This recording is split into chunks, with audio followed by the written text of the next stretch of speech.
Bapa di surga, kami datang ke hadirat-Mu. Kami memohon Tuhan berbicara kepada kami, pribadi lepas pribadi, meroyah hamba-Mu yang sangat terbatas, yang hina, yang tidak layak, yang tidak cukup mempunyai kemampuan untuk memberitakan dengan sejelas mungkin, dengan sebaik mungkin. Tapi biarlah ya Tuhan, alat yang terbatas, yang hina, yang tidak layak ini boleh Tuhan pakai, yang boleh Tuhan urapi, yang boleh Tuhan kuasai dengan Roh-Mu yang kudus, dan berikanlah firman melalui bibir bahasa yang diucapkan. Dan biarlah Tuhan sendiri memimpin kami dan mempersiapkan hati kami boleh mendengarkan firman-Mu. Di dalam nama Tuhan Yesus kami berdoa dan mengucap syukur. Amin. Saya mengajak kita membuka Alkitab dari Kitab Wahyu. Kitab Wahyu pasal yang ketiga ayat 14-22. Kita akan membaca secara silih berganti. Wahyu pasal 3 ayat 14-22. Saya akan membacakan ayat yang genap dan Bapak Ibu membacakan ayat yang ganjil. Wahyu pasal 3 ayat 14-22. Demikian firman Tuhan. Dan tuliskanlah kepada malaikat jemaat di Laodikia, inilah firman dari Amin, saksi yang setia dan benar, permulaan dari ciptaan Allah.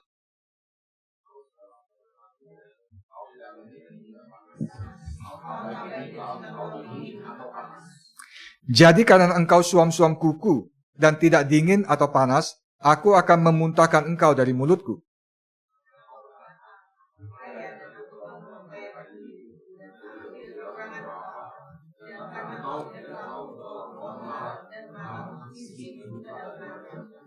Maka aku menasihatkan engkau supaya engkau memberi daripadaku emas yang telah dimurnikan dalam api, agar engkau menjadi kaya, dan juga pakaian putih, supaya engkau memakainya, agar jangan kelihatan keteranjanganmu yang memalukan, dan lagi minyak untuk melumas matamu, supaya engkau dapat melihat.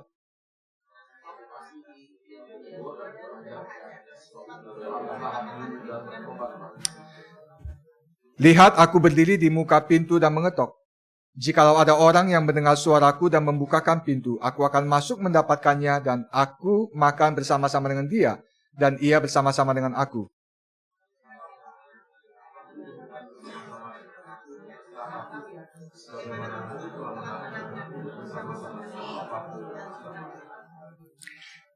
Siapa bertelinga hendaklah ia mendengarkan apa yang dikatakan Roh kepada jemaat-jemaat. Demikian firman Tuhan. Bapak Ibu sekalian, ada satu berita yang pernah di post kalau saya nggak salah di Jakarta Post, itu mencatat satu peristiwa di mana ada seorang TKI, tenaga kerja Indonesia, yang sakit dan teman-temannya itu tidak berani membawa dia ke rumah sakit. Kenapa? Karena mereka semuanya itu adalah TKI ilegal. Teman-temannya takut kalau misalnya sampai dibawa ke rumah sakit dan akhirnya ketahuan ilegal, mereka akan dideportasi. Maka akhirnya apa yang mereka lakukan, mereka mungkin banyak asumsi, mungkin ya ini penyakit cuma sakit, demam dan besok akan sembuh lagi, sehingga mereka membiarkan dia semalaman. Dan akhirnya orang ini meninggal. Dan setelah diperiksa ketahuan ternyata ada pendarahan di otak. Kenapa mereka diam? Karena mereka takut. Ketakutan mereka membuat mereka menjadi apati terhadap situasi yang sedang ada. Ada juga satu jenis macam apati atau ketidakacuan yang disebut bystander apathy, yaitu orang-orang yang suka lalu lalang melihat satu peristiwa tapi tidak bertindak, tidak melakukan apapun. Pernah ada satu rekaman CCTV, rekaman video yang dipost di YouTube dan menjadi viral. Video itu merekam bagaimana seorang anak gadis usia 2 tahun yang akhirnya diketahui bernama Wang Yu, saya lupa, saya nggak tahu gimana bacanya, cuman ditulisnya Wang Yu gitu. Anak gadis ini ditabrak oleh mobil kendaraan, kalau saya nggak salah itu seperti truk pickup gitu ya, yang ada boxnya. Ditabrak dan bukan cuman habis ditabrak tuh supirnya kaget, enggak ya. Ditabrak itu seperti nggak ada apapun yang terjadi dan mobilnya jalan aja sambil ya menindas tubuh anak yang 2 tahun itu. Setelah itu di belakangnya ada satu mobil dan juga jalan. Tabrak lagi, melindas lagi. Satu anak yang sudah terkapar di lantai. tanpa ada perasaan apa-apa, gitu. Seperti nggak ada yang terjadi. Gitu. Mereka melewat begitu saja 2 mobil, dan yang menarik itu dari CCTV itu dihitung. Ada 18 orang yang lalu lalang di tempat itu dan melihat kejadian itu. Tapi mereka tidak melakukan apa-apa. Mereka tidak berespon melihat kejadian itu seperti nggak ada apa-apa yang terjadi. Sampai akhirnya ada seorang penyapu jalanan itu melihat dan dilihat bagaimana dia menarik tubuh itu dan ditaruh di samping.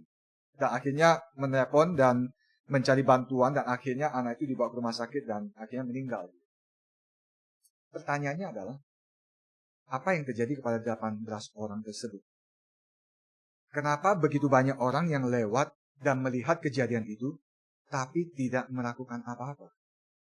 Di dalam ilmu psikologi itu disebut bystander apathy.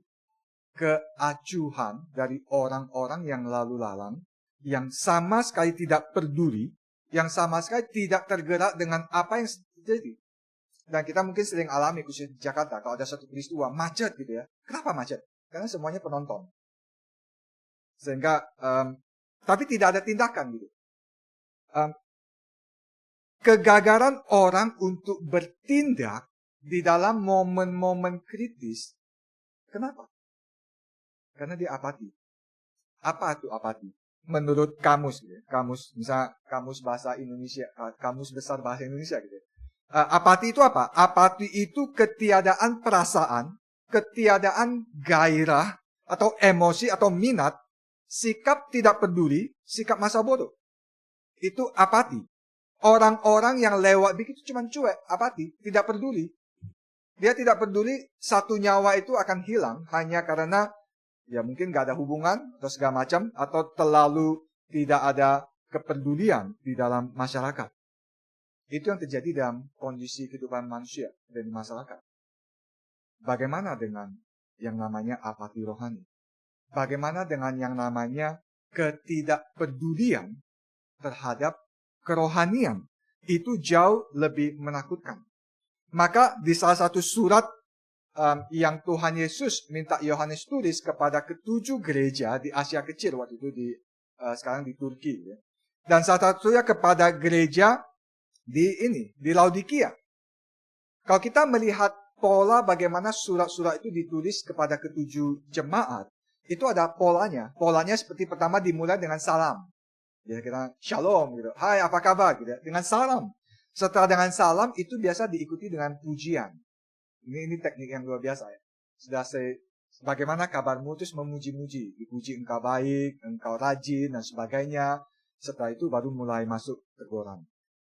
Teguran-teguran, dan teguran itu ditutup dengan nasihat. Setelah itu ditutup dengan janji. Jadi kita lihat ada polanya, ada salam, ada pujian, ada teguran, ada nasihat, ada janji. Bahkan kepada jemaat di Sardis yang tidak ada pujian, masih ada sedikit pengakuan dari Tuhan. Yaitu ada beberapa orang di Sardis yang tidak mencemarkan pakaian mereka.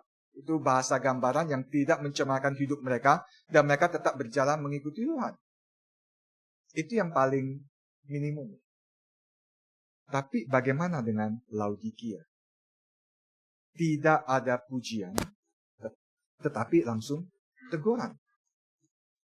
Apa yang terjadi di jemaat Laodikia sehingga sampai Tuhan itu tidak ada sedikit pujian pun kepada jemaat ini? Dia menulis di ayat 14, dan tuliskanlah kepada malaikat jemaat di Laodikia. Tuliskanlah dalam penafsiran saya, tuliskanlah ini kepada pemimpin-pemimpin jemaat di Laodikia. Siapa yang memberitakan kalimat ini? Siapa yang memberikan dakwaan ini? Yaitu dikatakan inilah firman dari Amin. Ini bukan Pak Amin gitu ya. Amin itu artinya ya sungguh benar. Setiap kali kita doksologi kita menaikkan pujian terus menerima berkat, habis itu kita tutup dengan amin, atau kita doa tutup dengan amin. Maksudnya apa? Saya percaya dengan sungguh-sungguh. Saya menerima dengan sungguh-sungguh apa yang dikatakan itu benar.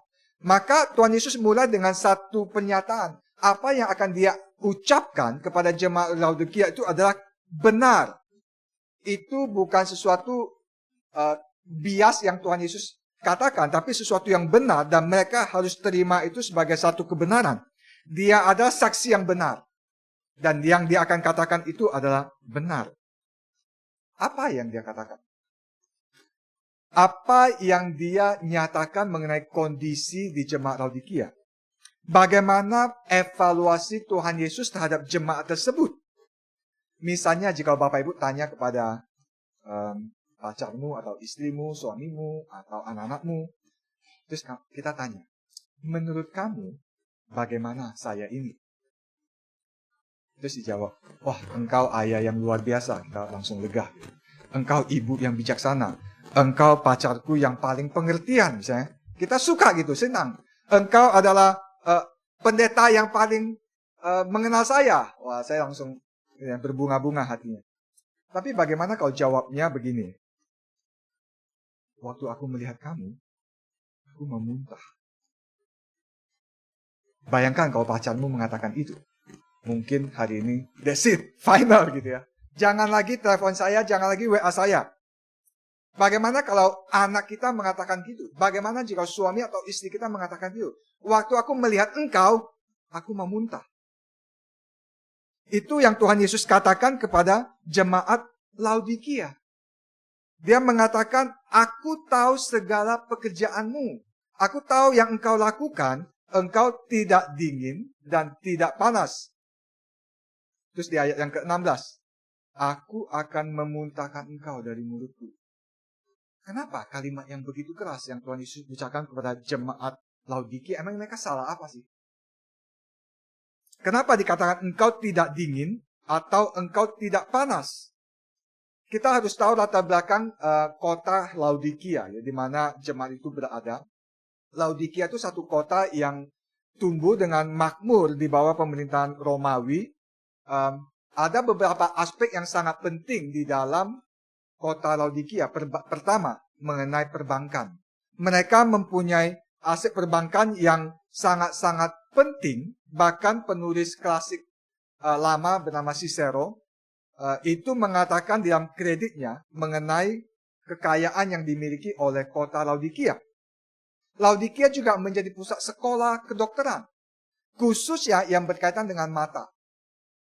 Di Laodikia itu ada sekolah kedokteran, atau ya pada zaman itu disebut School of Medicine, ya, sekolah pengobatan, yang sangat terkenal berkaitan spesialis dengan mata.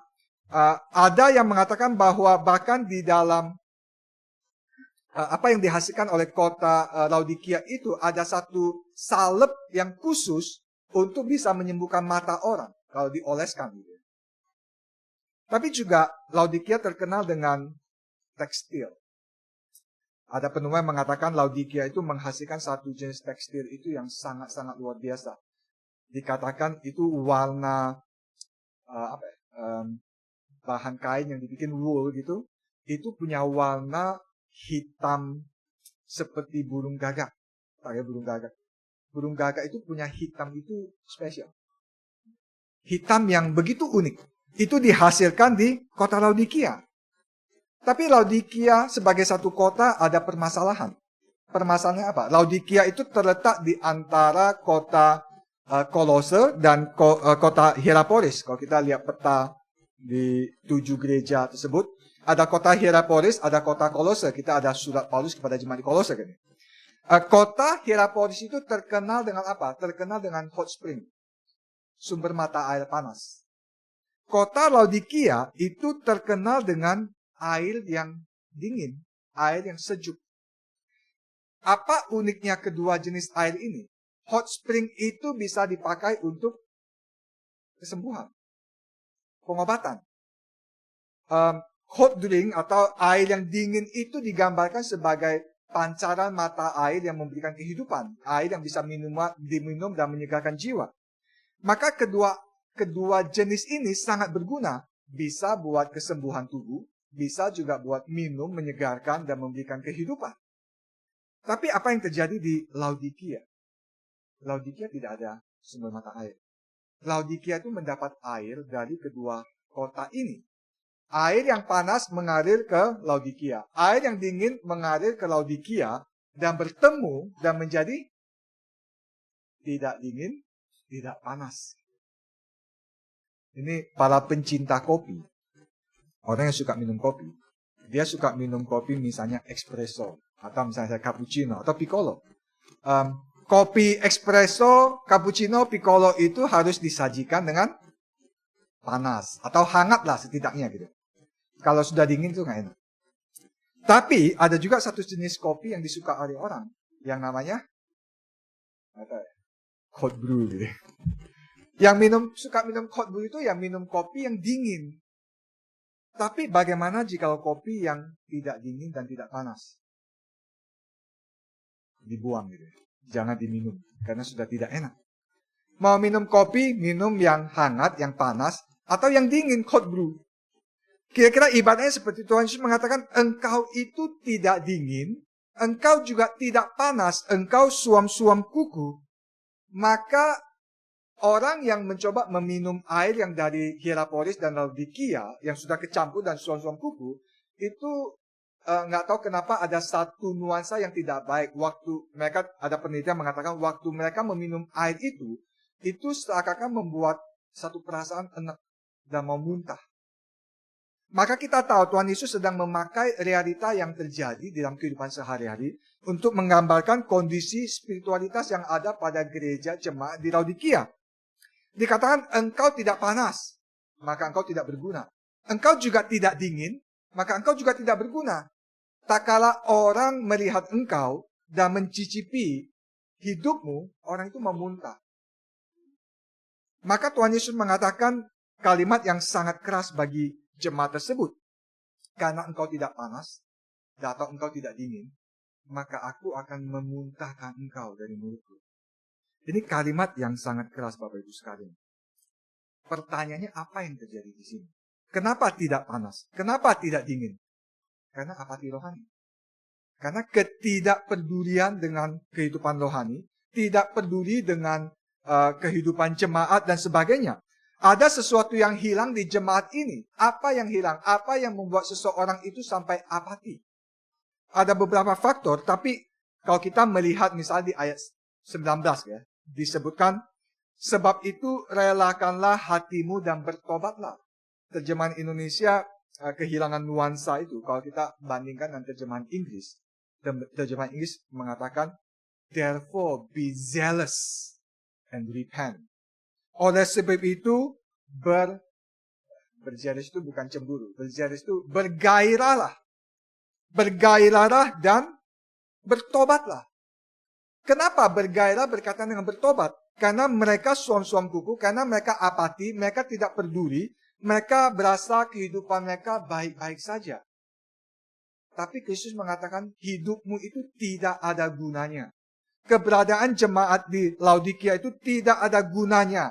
Karena tidak ada gunanya, maka dia akan dimuntahkan. Apa yang membuat mereka itu tidak ada gunanya? Karena tidak ada gairah. Tidak ada zeal. Tidak ada sesuatu yang mendorong mereka. Tidak ada sesuatu yang membuat mereka panas atau membuat mereka dingin. Sehingga orang itu bisa menikmati mereka. Tidak ada. Orang yang panas, yang punya air yang panas, bisa menyembuhkan orang. Orang yang punya air yang dingin bisa memberikan kesejukan jiwa. Tapi tak kala tidak mempunyai itu, Tuhan Yesus bilang, kamu gak ada gunanya. Kehadiran jemaat itu tidak ada gunanya. Orang yang apati, tidak peduli dengan kehidupan rohani, akan menghasilkan kehidupan rohani yang suam-suam kuku. Dia tidak peduli dia datang ke gereja atau tidak. Dia pikir kehidupan Kristen itu adalah, ya sudah, hari Minggu datang ke gereja, kasih persembahan, puji-puji Tuhan, salam-salaman dengan jemaat, habis itu pulang, dan life move on. Hidup seperti biasa. Sibuk dengan berbagai aktivitas dalam kehidupan ini. Tanpa kita sadari, tak kala kita menghidupi kehidupan kerohanian seperti itu, kita sedang menghidupi apa yang dihidupi oleh jemaat di Laodikia. Bagaimana bisa mempunyai kehidupan kerohanian atau perbuatan yang penuh dengan gairah jikalau imanmu tidak gairah, sama seperti pembaca Yakobus tersebut. Bagaimana engkau katakan engkau beriman, sedangkan saya tidak melihat buah imanmu di dalam kehidupanmu? Maka surat Yakobus itu kan cukup kontroversi di jabat reformasi pun. Martin Luther sempat tidak mau memasukkan surat Yakobus itu dalam kanonisasi Alkitab. Karena dia begitu terpengaruh oleh teologi Paulus, keselamatan hanya karena iman. Dan itu semata-mata anugerah, bukan karena berdasarkan perbuatan. Tapi Yakobus mengatakan apa? Keselamatan itu berdasarkan perbuatan oleh iman. Dan Luther nggak bisa terima awalnya. Tapi akhirnya dia terima. Setelah dia pelajaran dan mengerti gitu ya. Bagaimana bisa mempunyai kehidupan yang bergairah jikalau tidak ada kehidupan rohani yang bergairah? Bagaimana Tuhan bisa menikmati hidup kita jika hidup kita itu suam-suam kuku? Tanpa kita sadari, apati rohani itu adalah menuju kepada kematian. Pertanyaannya itu, apa yang menjadi akar masalah? Kenapa orang itu bisa apati dan rohani? Ada seorang penulis Puritan mengatakan, Tuhan, goncangkanlah aku sekarang. Buatlah aku kaget.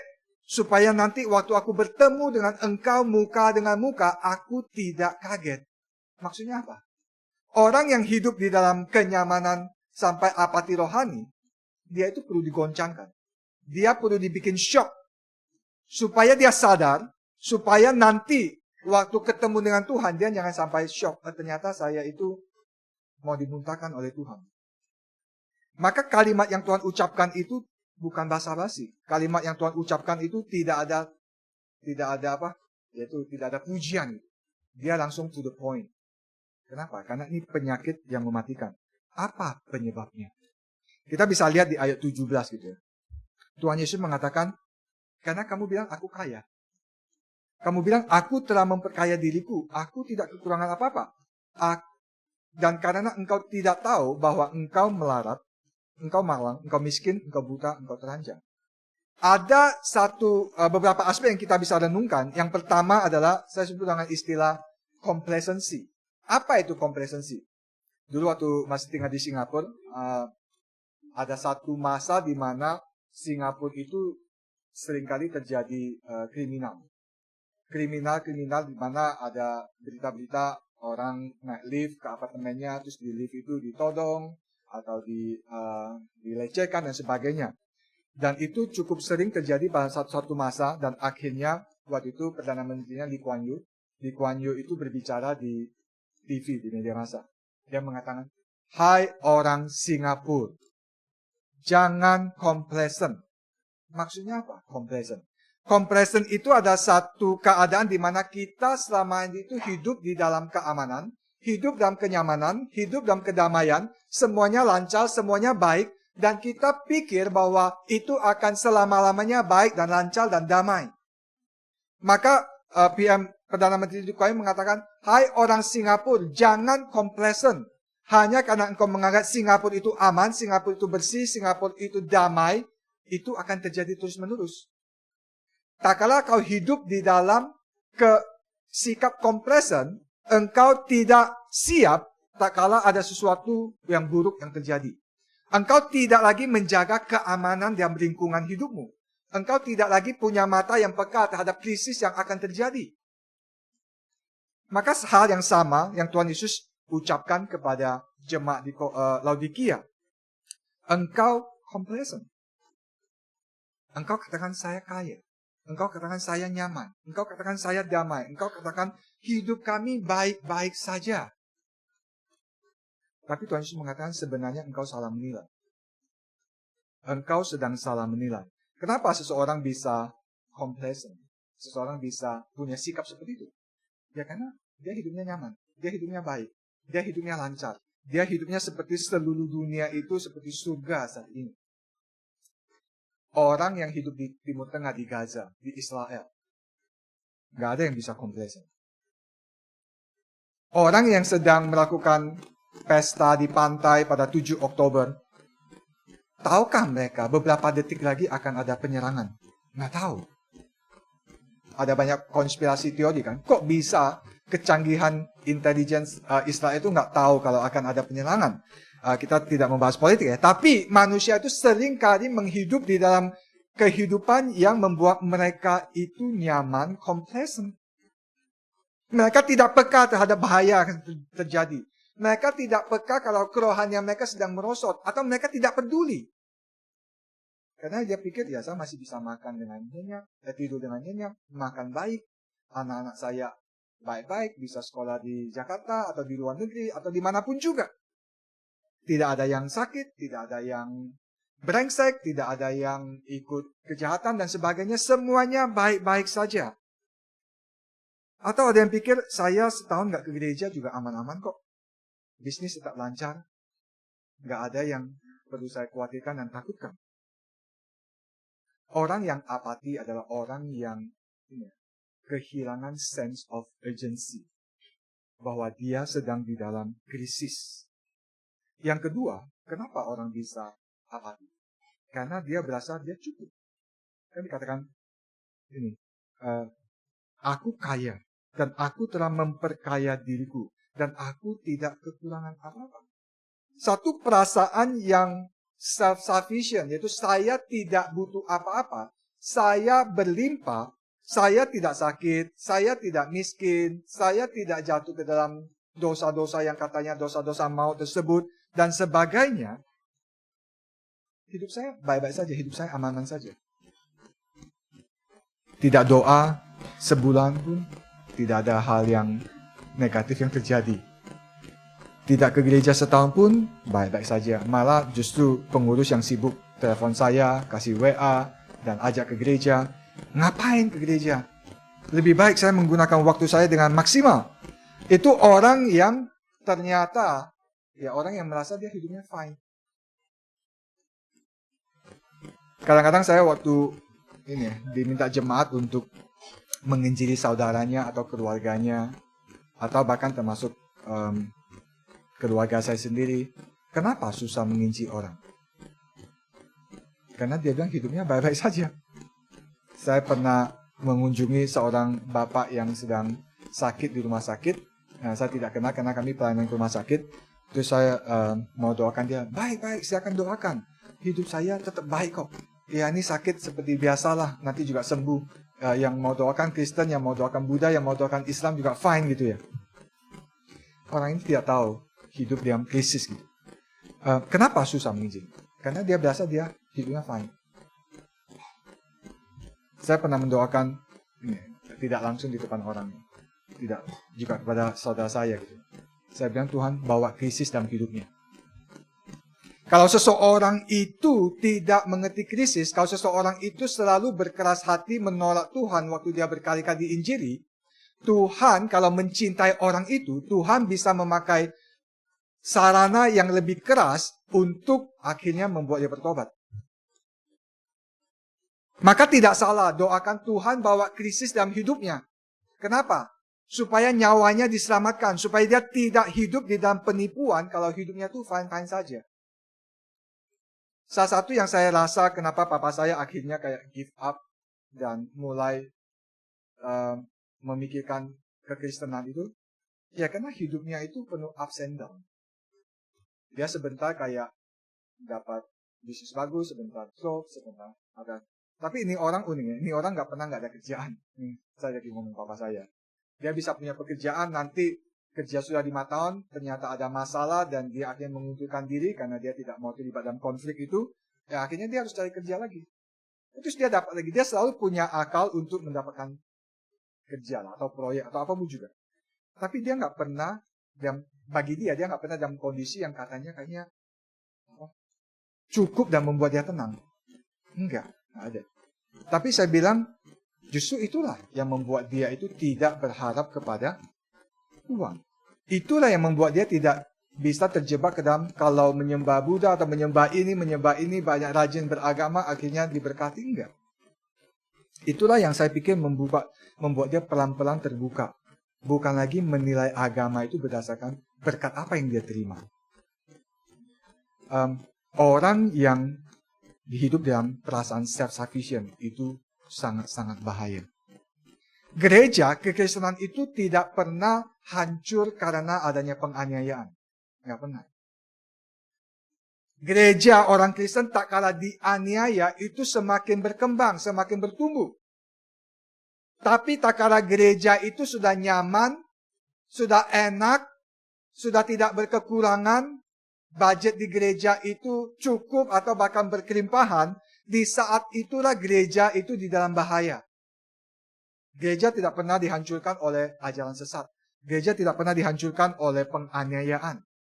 Gereja dihancurkan oleh perasaan cukup, nyaman, tenang. Maka Tuhan Yesus menegur, bahkan menggoncangkan jemaat Laodikia dan keras. Kenapa mereka apati? Karena mereka salah menilai. Mereka salah menilai dan Tuhan Yesus membongkar. Lihat yang sebenarnya bagaimana dengan kondisi kerohanianmu. Engkau suam-suam kuku, engkau tidak panas, engkau tidak dingin. Maka belilah, mintalah daripadaku salep mata. Kenapa pakai salep mata? Karena salep mata itu sesuatu yang dihasilkan di Laodikia untuk menyembuhkan penyakit mata. Maka Tuhan Yesus berkata, mintalah salep mata itu daripadaku, belilah daripadaku, supaya matamu itu disembuhkan, supaya kamu bisa melihat dengan nyata apa yang sedang terjadi dalam kondisi kehidupan kerohanianmu. Salah satu salah penilaian kita itu apa dalam kehidupan Kristen gitu? Saya bertanya Bapak Ibu sekalian, kalau ada orang yang tanya gitu, kehidupan Kristen itu apa sih maksudnya? Kenapa harus menjadi Kristen? Kenapa harus percaya kepada Yesus? Kira-kira jawaban Bapak Ibu apa? Kenapa saya harus menerima Yesus yang manusia itu dan disembah-sembah sebagai Tuhan oleh orang Kristen? Kira-kira jawabannya apa? Supaya selamat. Supaya kamu nanti mati tidak masuk neraka dan masuk surga. 2 hari yang lalu mendadak kakak perempuan saya yang paling besar itu kirim rekaman suara dia di grup yang kami punya beberapa bersaudara gitu. Terus dia bilang, ini ada berita dari tante kami yang di kampung halaman gitu ya. Tante kami itu mimpi katanya. Tante kami mimpi bahwa papa saya ada orang yang ke kelenteng. Habis itu di kelenteng itu dia melihat, ini kan dah mimpi gitu ya. Dalam kelenteng itu dia melihat kalau papa saya itu babak belur, berdarah-darah mukanya. Kayak dihajar orang sampai luka-luka gitu. Terus dia langsung takut dan gelisah. Apa yang terjadi dengan papa saya? Ya sebagai orang yang bukan Kristen, dia bikin jangan-jangan papa saya di sana itu disiksa. Maka dia sharing kepada cici saya melalui keponakan saya. Mungkin ada orang yang perlu pai-pai ya, doakan papa, kasih sajian segala macam. Dan terus dia bilang, di dalam semua saudara-saudara kami, cuma sisa satu yang masih udah sembahyang gitu. Itu koko saya. Mintalah koko saya sembah. Atau ya terserah kalian. Terus saya bilang, cici saya sudah cici saya sudah mulai komentar. Gak perlu, itu dari setan dan sebagainya gitu ya. Terus saya bilang, waktu papa itu sakit, waktu papa itu didiagnosa habis biopsi, dikonfirmasi itu kanker prostat stadium 4. Itu hasil biopsi dan setelah itu dia harus di rumah sakit dirawat. Dokter pikir ya sehari 2 hari sudah keluar, ternyata enggak. Ternyata sudah 4 hari, leukositnya masih turun, ada infeksi dan dia tidak diizinkan pulang. Dan papa saya senewen gitu ya, sebagai orang tua ada umur 82 tahun waktu itu. Dia nggak mau di rumah sakit, dia minta keluar. Terus dokter datang, dia maksa keluar, dokter bilang nggak bisa. Tapi kalau kamu maksa keluar ya kamu harus tulis surat pernyataan dan tanggung resiko sendiri. Pas saya datang, terus papa saya ngomong, iya dokter bilang kalau kita mau keluar, kita harus tanda tangan pernyataan tanggung resiko sendiri. Terus saya bilang, mendadak ini saya nakal, saya iseng gitu ya. Saya bilang, iya dokter bilang begitu, jadi kita nggak bisa keluar. Tapi harus keluar gitu. Terus saya bilang, papa, oke, keluar. Kalau keluar nanti ternyata akhirnya tambah buruk dan meninggal. Terus papa saya jawab begini, meninggal ya sudah, saya punya Tuhan Yesus, saya takut apa? Wah, itu satu-satunya kali saya bilang hati saya tenang gitu. Kenapa hati saya tenang? Karena di dalam krisis itu dia justru punya pikiran yang benar gitu. Dia punya pikiran, dia percaya kepada Yesus dan Kristus yang akan menyertai dia, Kristus yang akan membawa dia nanti. Tapi itu yang kita pikir dalam kekristenan. Kita pikir dalam Kristen adalah waktu saya mati nanti saya akan bersama Yesus. Tapi kalau kekristenan itu hanya sebatas itu. Hanya Kristus datang, mati di atas kayu salib, menanggung dosa-dosa saya, menghapuskan saya dari dosa dan keluarkan saya dari maut supaya nanti saya mati, saya masuk surga. Kalau hanya itu versi Kristen kita, iman kita, harusnya setiap orang yang bertobat itu langsung berdoa, Tuhan, matikan saya sekarang. Bawa saya ke surga. Itulah yang doa paling indah. Tapi kenapa Tuhan setelah menyelamatkan kita itu tidak langsung mematikan kita? Rasul Paulus itu di Filipi pasal 1, dia mengatakan, aku sangat didesak. Aku itu begitu amat sangat ingin mati. Kenapa? Bukan karena dia sedang menderita, bukan karena dia melarikan diri dari semua penderitaan dia. Kenapa dia amat sangat ingin mati? Karena dia tahu, tak kala dia mati, itu satu-satu cara paling cepat dia bisa bertemu dengan Kristus. Bukan karena dia takut menderita, bukan karena takut dianiaya, tapi karena kerinduan dia yang begitu amat sangat untuk bersatu dengan Kristus. Tapi kalau iman Kristen hanya sebatas itu, yaitu saya katakan setelah kita bertobat, ya kita mati saja. Itu yang paling baik. Gak usah lagi bergumul dalam dunia ini, gak usah lagi susah-susah mikirin cuan. Gak usah lagi mikirin segala macam pergumulan dunia ini, kita bisa kembali kepada Tuhan. Itulah sebabnya kita salah mengerti apa itu iman Kristen. Tuhan Yesus mengatakan, engkau salah menilai. Karena engkau punya penilaian yang begitu sempit terhadap iman Kristen. Kalau iman Kristen aja hanya masalah keselamatan, ya sudah, kamu sudah selamat kan? Nggak perlu pusing lagi. Mau ke gereja, nggak ke gereja, mau pelayanan, nggak pelayanan, mau jangankan ngomongkan berkorban, menyangkal diri, memikul salib.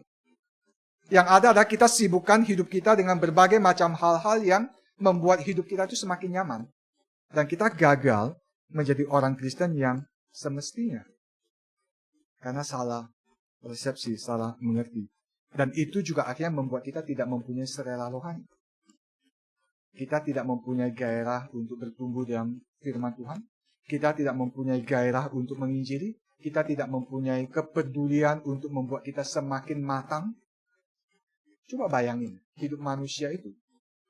Dari sekarang mulai umur berapa sih orang tua masukin anaknya ke sekolah? 6, yakin. Ada loh yang namanya playgroup. Ada yang namanya TK. Dari masuk playgroup, belajar apa? Ya supaya dia belajar berinteraksi, sosial. Nanti TK belajar mungkin membaca, menghitung yang sederhana. Diharapkan setelah kelas 1 SD dia sudah perkalian kali. Terus kelas 1 SD kita belajar sampai 6 SD. Habis itu kita nggak cukup belajar lagi SMP 3 tahun. Belajar lagi SMA 3 tahun. Ternyata nggak cukup. Kita pilih sekolah yang terbaik dan sangat mahal. Supaya anak-anak kita itu punya pendidikan yang ngetop gitu. Untuk apa? Supaya nanti dia bisa diterima di universitas yang terkenal di dunia. Untuk apa? Supaya dia punya skill, dia punya koneksi, dia punya kesempatan, dan dia bisa berkarir, dan hidupnya baik. Untuk tujuan itu, berapa banyak hal yang kita korbankan. Dari dia kecil, sampai dia lulus kuliah. Terus kita tanya, berapa banyak hal yang kita rela berikan untuk mempertumbuhkan rohani kita dari bayi sampai orang yang matang rohaninya. Orang yang tidak mempunyai selera rohani, ya Tuhan mengatakan engkau suam-suam kuku, engkau miskin, engkau telanjang, engkau tidak ada gunanya, dan saya akan memuntahkan engkau. Ini dakwaan yang sangat keras. Oleh sebab itu, apa yang Tuhan tawarkan kepada kita? Solusi apa yang Tuhan tawarkan kepada kita? Dia katakan, relakanlah di hatimu. Orang yang aku tegur, orang yang aku hajar, adalah mereka yang aku kasihi. Karena Tuhan mencintai jemaat Laodikia, maka dia begitu keras menegur mereka, menghajar mereka. Maka dia mengundang mereka, relakanlah hatimu untuk dihajar. Ini mungkin RAI mengambil terjemahan seperti ini. Tapi bahasa aslinya mengatakan, biarlah hatimu penuh dengan zeal, penuh dengan gairah, dan bertobatlah. Bagaimana bisa punya zeal? Dikatakan, terimalah daripadaku emas yang dari api, baju putih supaya engkau berpakaian dan tidak telanjang. Itu maksudnya apa? Maksudnya terima dari Tuhan apa yang dia berikan, keselamatan yang dia berikan, hati yang dimurnikan oleh Tuhan, bahkan mungkin melalui berbagai macam pergumulan dalam hidup kita. Emas itu dimurnikan lewat api. Kerohanian kita bisa dimurnikan lewat pergumulan hidup kita. Tapi relakanlah, berilah dirimu untuk dibentuk oleh Tuhan, berilah dirimu untuk dimurnikan oleh Tuhan, supaya engkau mempunyai hati yang bersih, engkau bisa berpakaian putih, maksudnya engkau di dalam kekudusan. Engkau bisa di dalam kekudusan. Engkau bisa melewati pergumulanmu dan tetap dimurnikan oleh Tuhan. Yang kedua, apa yang harus kita lakukan? Dia katakan bertobat. Apa maksudnya bertobat? Bertobat itu artinya berbalik arah, U-turn, muter balik. Kalau tadinya saya berjalan ke sana, saya harus muter balik berjalan ke sana. Itu namanya pertobatan. Waktu saya berdosa dan saya melakukan semua kehidupan yang tidak diperkenan oleh Tuhan, bertobat itu berarti tinggalkan semuanya itu dan muter balik. Ikutin arahnya Tuhan, ikutin pengajaran Tuhan, dan ikutin pimpinan Tuhan. Harus ada orang yang rela ditegur oleh Tuhan, itu yang disebut bijaksana. Orang yang bodoh, Amsal mengatakan orang yang bodoh, itu adalah orang-orang yang mengabaikan didikan Tuhan. Orang yang mengabaikan hajaran Tuhan. Maka Tuhan memberikan satu teguran yang sangat keras. Bertobatlah. Dan biarlah hatimu penuh dengan kegairahan. Kegairahan itu apa? Untuk kehidupan rohani. Jangan kehidupan rohani yang suam-suam kuku. Tadi ada perbincangan yang biasa-biasa sih. Cuman obrolan gitu ya. Ada komentar, Pak, kami orang-orang Kristen di Pontianak itu sepertinya sudah terbiasa dengan mindset di gereja-gereja, ya rata-rata semua gereja dikatakan, ya yang namanya ke gereja itu ya cuman hari Minggu. Yang namanya ibadah ya datang hari Minggu, habis itu ya pulang dan sibuk dan pekerjaan dan sebagainya. Yang namanya PA itu nggak penting. Yang namanya doa, kalau ada yang ikut persekutuan doa itu dianggap kudus loh. Dianggap suci, luar biasa gitu. Saya bilang, kok MRI Pontianak tambah banyak acara gitu. Sudah ada pembinaan, ada PA, ada PD, ada kebaktian. Saya bilang, kalau begitu, saya semakin yakin di setiap tempat itu perlu ada GRI. Kenapa? Untuk menggoncang orang. Tidak hidup dalam kerohanian yang apati. Untuk menggoncang orang supaya punya gairah dalam kehidupan rohaninya. Tapi bagaimana bisa punya gairah? Tidak mungkin kita bisa punya gairah kecuali kita terbuka menerima cinta kasih dari Tuhan sendiri. Maka dia berkata, aku berdiri di muka pintu dan aku mengetuk. Jika ada orang yang mendengar suaraku dan membukakan pintu, aku masuk mendapatkan dia, aku akan makan bersama-sama dengan dia, aku dan ia bersama-sama dengan aku. Bagaimana bisa punya zeal itu? Yaitu tak kala kita terus terbuka menikmati cinta kasih Tuhan dan bersekutu dengan dia setiap saat. Ayat ini sering dipakai sebagai ayat penginjilan kan. Tuhan Yesus sedang mengutuk di depan pintu hatimu. Tok, tok, tok. Bukalah pintu hatimu. Terimalah dia sebagai Tuhan dan Juru Selamat. Supaya dia tinggal dalam hatimu. Dan dia memimpin hidupmu. Padahal ayat ini ditulis kepada jemaat di Laodikia yang lagi suam-suam kuku. Tuhan Yesus mengatakan, aku standby di depan. Dan aku mau mengutuk pintu hatimu. Aku mau masuk bersama-sama dengan engkau, aku ingin bersekutu dengan engkau. Jikalau engkau membuka pintumu, aku akan masuk dan aku akan makan bersama-sama dengan dia dan ia akan makan bersama-sama dengan aku. Bagi orang Yahudi, makan bersama-sama itu bentuk persekutuan. Sama kan? Orang Tionghoa, orang Cina juga melakukan itu. Katanya kalau tidak ada makan-makan, tidak ada deal bisnis gitu. Deal bisnis itu terjadi itu di meja makan gitu. Meja makan, ngobrol, hati senang, oke, kita close the deal gitu. Tapi makan itu sebagai gambaran persekutuan. Tuhan mengatakan, aku mengetuk pintu hatimu.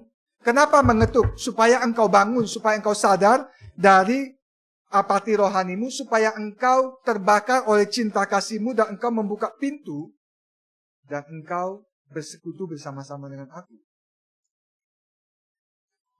Maka orang yang senantiasa siap untuk kehadiran Tuhan, orang yang senantiasa siap untuk bersekutu dengan Tuhan, dia adalah orang yang akan terbakar terus.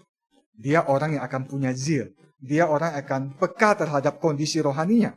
Dan Tuhan tutup dengan ini, dengan satu janji. Siapa yang menang? Kenapa menang? Ini berarti pergumulan. Ini satu peperangan. Itu sesuatu yang harus diperjuangkan oleh orang-orang Kristen. Dan siapa yang menang, dia akan kududukan bersama-sama dengan aku di atas takhtaku. Wow. Ini satu janji yang begitu luar biasa. Tuhan Yesus mengatakan, engkau akan memerintah bersama-sama dengan aku. Aku yang berduduk di atas takhtaku. Kenapa aku bisa duduk di atas takhtaku? Coba renungkan. Kenapa Kristus bisa duduk di atas takhtanya? Karena dia menang. Dia menang atas apa? Dia menang atas kematian. Dia menang atas ketaatan sepenuhnya kepada Bapa di surga. Dia hidup sepenuhnya dengan zeal, dengan gairah untuk menggenapi apa yang harus dia kerjakan. Dan Kristus mengatakan, aku bisa duduk di takhta ini. Itu menggambarkan aku itu tidak suam kuku terhadap engkau. Aku tidak enggan-enggan di dalam menjalankan misiku. Aku tidak enggan-enggan untuk naik ke atas kayu salib. Aku tidak enggan-enggan untuk rela menjadi manusia, hidup di dunia, menderita, dibatasi oleh natur manusia. Aku tidak enggan-enggan demi engkau. Aku tidak suam-suam kuku. Aku punya zeal, aku punya gairah bagimu. Maka aku naik ke atas kayu salib. Maka aku mati dan aku bangkit. Oleh sebab itu sekarang aku duduk di atas tahta ini. Dan Tuhan Yesus mengatakan, jikalau engkau menang, jikalau engkau bebas dari apati rohani, jika engkau terus di dalam Kristus, engkau akan didudukan bersama-sama dengan dia di atas tahtanya. Itu sebagai simbol kemenangan, simbol pemerintahan. Tapi kuncinya apa? Kuncinya karena Kristus tidak suam-suam kuku untuk kita. Dan sekali lagi perjamuan kudus sebagai simbol yang mengingatkan kita. Perjamuan kudus sebagai saksi bahwa dia penuh dengan gairah, dia penuh dengan zeal, dia tidak suam-suam kuku untuk menggenapi apa yang dipercayakan kepada dia. Kiranya itu juga mengingatkan kita, tatkala kita mempersiapkan hati kita untuk bersama-sama bersekutu dengan Kristus melalui perjamuan kudus. Biarlah waktu kita mengambil roti itu dan memakannya, waktu kita mengambil cawan dan meminumnya, kita berkata kepada Tuhan, Tuhan, engkau tidak suam-suam kuku bagiku, dan aku juga tidak mau suam-suam kuku bagimu. Kiranya Tuhan memberkati kita. Mari kita berdoa. Bapa di surga, kami bersyukur untuk satu teguran yang Tuhan berikan kepada jemaat di Laodikia. Tapi bukan cuma kepada jemaat di Laodikia, tapi kepada jemaat-jemaat-Mu yang lain di sepanjang zaman. Oleh sebab itu Engkau meminta Yohanes untuk mencatatnya, menulisnya, mensirkulasikan tulisan itu kepada gereja-gereja yang ada di situ. Dan kami terus boleh mewariskannya. Supaya kami juga diingatkan ya Tuhan, untuk tidak jatuh ke dalam apati rohani.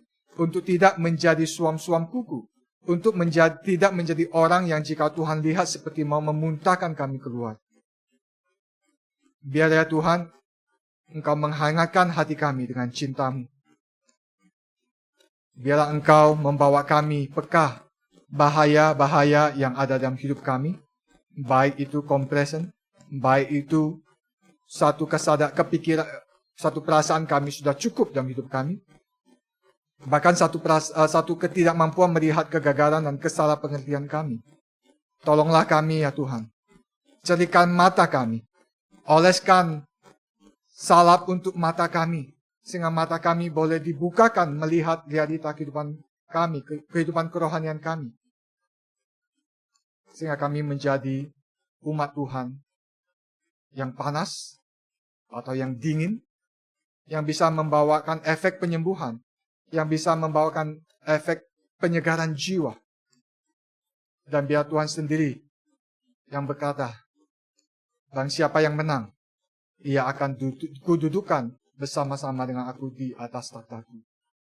Dan biar ya Tuhan kami sekali lagi digairahkan oleh cinta kasih-Mu.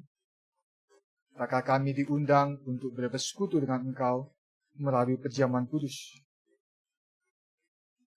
Kami dipaparkan dengan satu kesaksian bahwa Tuhan penuh dengan gairah, penuh dengan sukacita, menaati kehendak Bapa, mati di atas kayu salib, memecahkan tubuhnya, mencurahkan darahnya, mengalami kematian, dan justru dengan mengalami kematian, Engkau menghancurkan kematian, dan Engkau bangkit, menyatakan kemenangan-Mu, dan Engkau naik ke surga, bertakhta di atas tahta-Mu.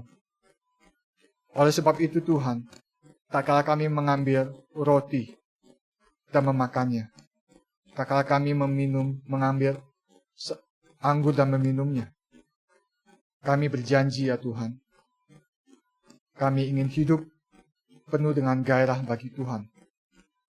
Dengarlah doa kami. Di dalam nama Tuhan Yesus kami berdoa. Amin.